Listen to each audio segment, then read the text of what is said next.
What will it be like? The moment your soul enters heaven. St. Francis of Rome had a vision. First, she saw hell. Then she saw purgatory. But now she sees heaven. And it begins with Our Lady, descending on a cloud of golden light, crowned with stars. More radiant than the sun, more serene than the moon. She enters into purgatory, not to weep, but to lead souls home. And as each soul rises, heaven bursts into song. Because this is what we are made for. Welcome back. Today is our third day about heaven. So this is exciting. I was actually just talking to my friend, and she was just saying she was just relieved to know that we will recognize to some degree our loved ones in heaven. Yeah, if you haven't seen the first two on heaven, I've really personally benefited a lot from the content from St. Catherine of Siena and her conversation with God the Father. So check those out as well. I'll put them in the link of the description. But today we're looking at St. Francis of Rome. If you recall, St. Francis had already visions in our previous videos of hell. Then it was purgatory, and now it is heaven. But before we get to our visions, here's a question for you. How many hours do you think it takes for us to do these videos? We were talking with Matthew, who's behind the cameras here today. He helps us with the editing. And we calculated that it takes 16 to 18 hours per episode from start to finish to get this to you.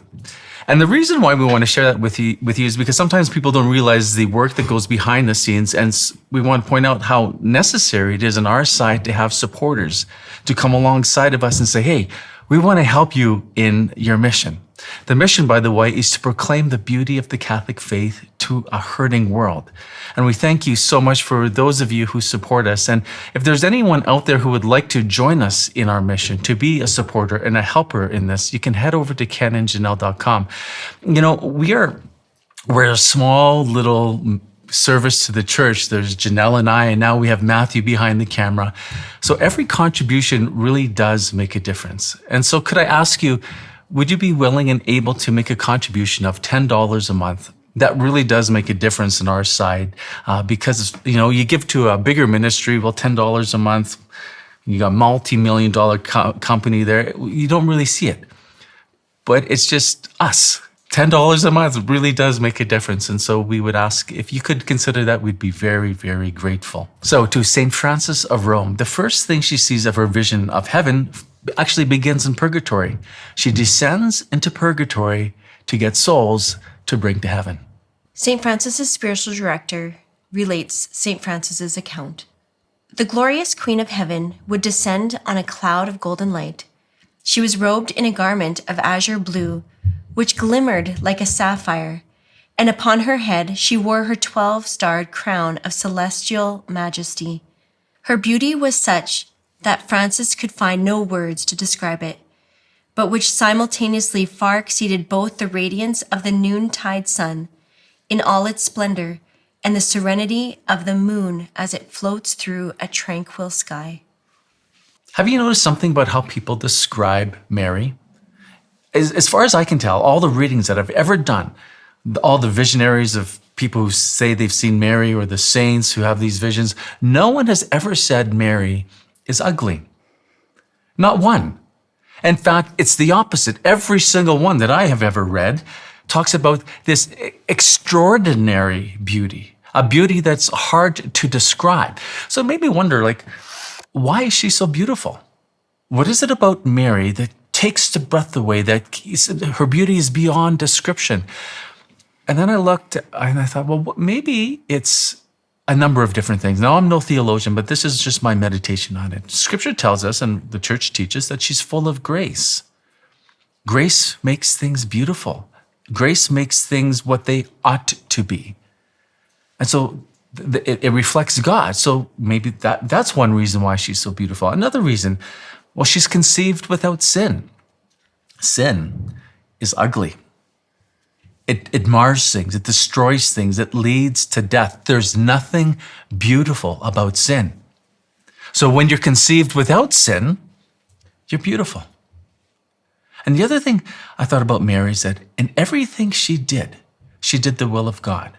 Her every thought, her every word, her whole entire being sought to be conformed totally and completely to the will of God. And she was perfected in all the virtues as well.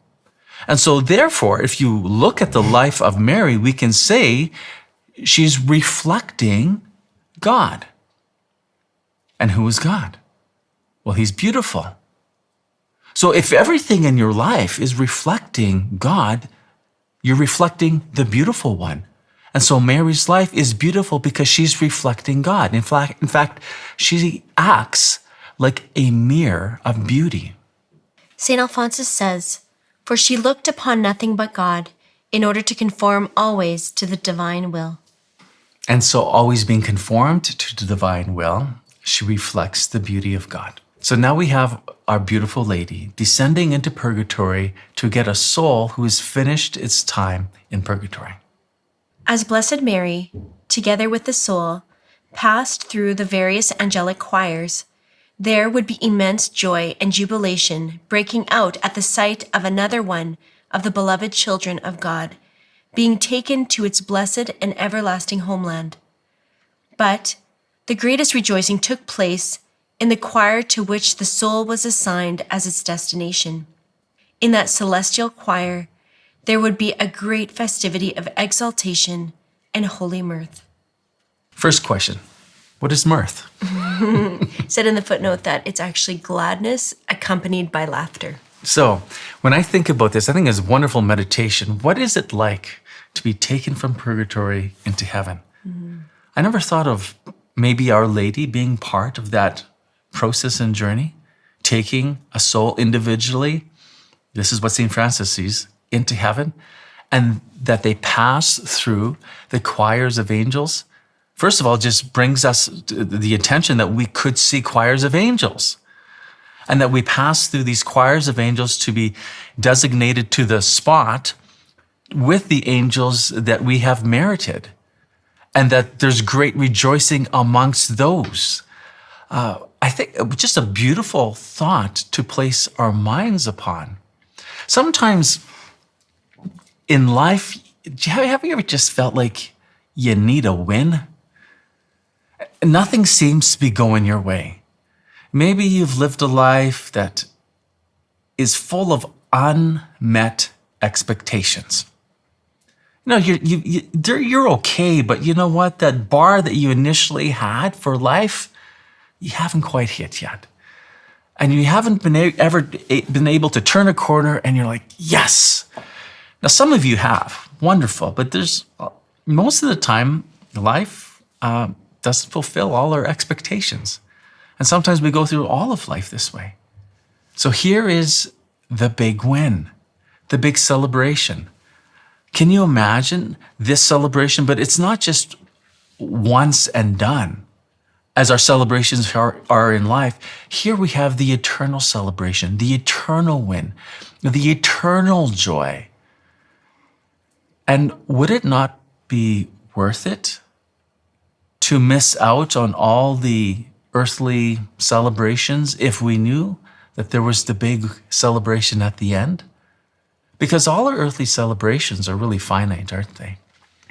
You blow out the candles on the cake and then the candles are out until the next year. There's not a continuous celebration. Heaven, one continuous joy, one continuous fulfillment of all desire. Now imagine being St. Francis of Rome. How would you respond after what you had just seen? Well, we know how St. Francis of Rome responded because her spiritual director recorded it. Her face would begin to glow as if set aflame with celestial fire. This came about particularly when she called to mind the ineffable sweetness of the singing of the angels, together with the chorus of the souls of the blessed. For the pure and mellifluous harmonies of the eternal hymn of praise exceeded all that the human mind could grasp or imagine. When Francis recollected this and attempted to describe it, it was as if her soul would melt with ecstatic joy. Like a piece of soft wax, liquefying in the warming presence of some heavenly fire. The sounds of heaven. That's something I haven't considered before. What does it sound like when the choirs of angels and all the saints give glory and praise to God? Not one, I don't think, will be out of tune because we're made for communion. It means harmony, everything working together. I have done a lot of music in the past, and I can tell you, it's an aggravating thing when you're playing in a band and one of the band members' guitar might be out of tune, or the vocals are a little bit flat. You know, one way that Janelle and I met was doing a lot of music, and one thing I appreciate about you, Janelle, is you were always on pitch. I don't know. It was me that would go off. But it ruins everything when one is off. It ruins the whole thing. In heaven, there's nothing. There's no imperfection. There is no sin. Sin is not allowed to come into heaven. And so everything in heaven works together for the glory of God. Beautiful. Now, St. Francis goes on to say that she has trouble describing what she saw because it's beyond comprehension. She did describe hell a little bit this way, that she was seeing things with images, but they represented spiritual realities. But here we have her struggle, unable to communicate the actual beauty, which leads us to conclude our best shot at imagining heaven falls short of the reality.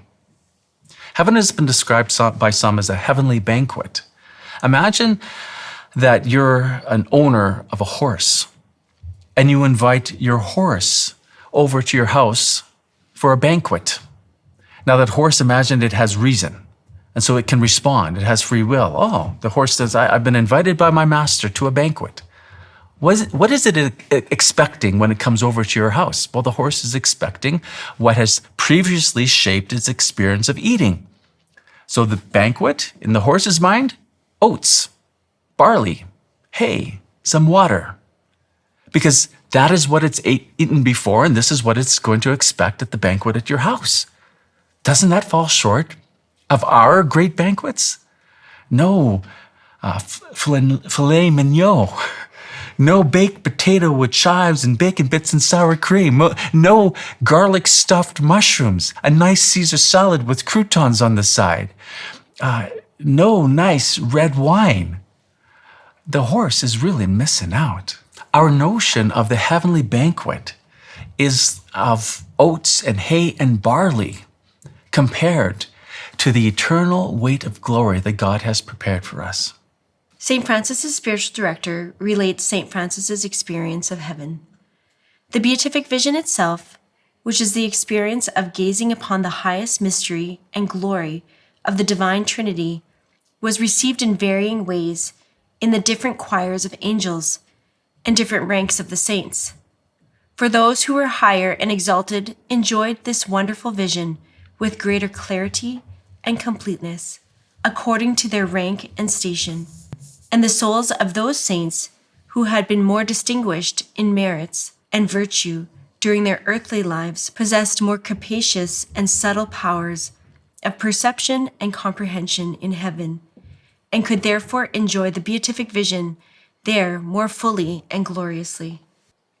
An important thing to realize here is St. Francis is saying those who had a greater degree of virtue in their earthly life experience a fuller degree of that beatific vision, enjoy a greater fullness of joy with that. Now, in the natural life, we can understand that when we have a greater understanding of something, we are able to enjoy it more fully. Take, for example, red wine. You have the beginner, you have the connoisseur, and then you have that professional wine taste tester. You know, the beginner have a glass of red wine. What might they distinguish? It's either sweet or dry. It's like me. I feel like I don't know the difference between a good red wine and a not so good red wine. And that's how you start off. But then you have red wine a little bit more often, and then you start to be able to identify the flavors, the body, the minerals, the fruitiness, the oak.